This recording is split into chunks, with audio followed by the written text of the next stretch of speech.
need Olivia and Stabler on the line because I feel like the statute of limitations might not be up for Kayla and her situation. Good morning, good afternoon, good evening. How y'all doing?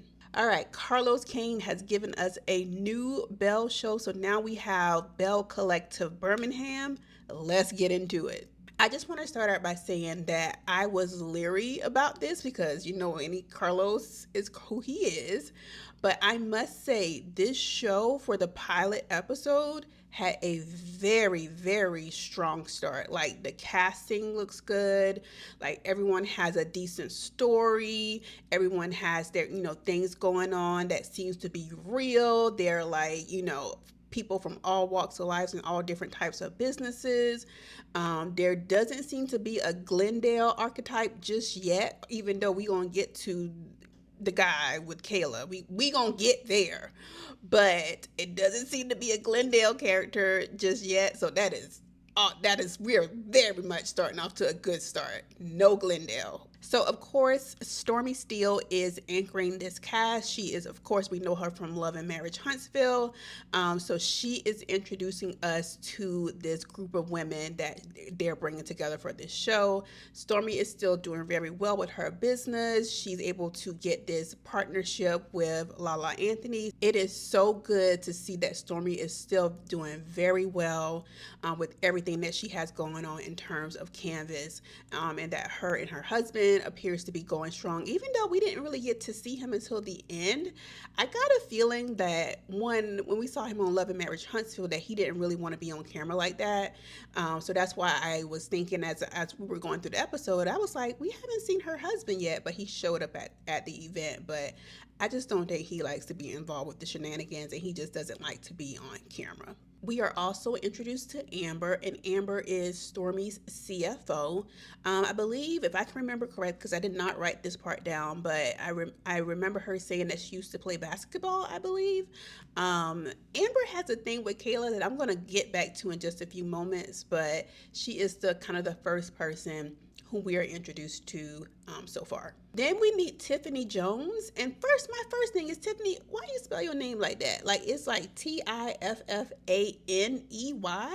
Look, you can spell your name however, but I just was like, this is weird. Now, Tiffany appears to be one of those heavily religious Christian girls, the girls who have the prayer groups and prayer circles in their home. And from my experience, because I used to be over there with them, I ain't gonna sit here and play in y'all face. Those girls tend to be the meanest and fakest women you will ever meet in your life. Now, I'm not saying that's the case for Tiffany. I'm saying that that's the vibe that I'm getting right now. Like I said, it's only episode 1, so I'm going to reserve my judgment for her so far.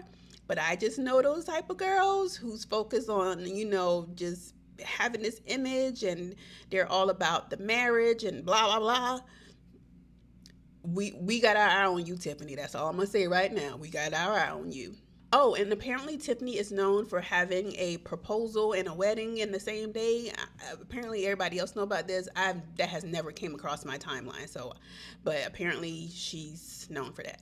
Then we meet Fumi Ford, who is a Nigerian. She has 2 kids. She's married. Her husband is a lawyer. Fumi is a short queen, just like myself. I am 5'2", but Fumi seems to be even shorter than me. But she seems to be a firecracker and hilarious. So, so far, so good with her.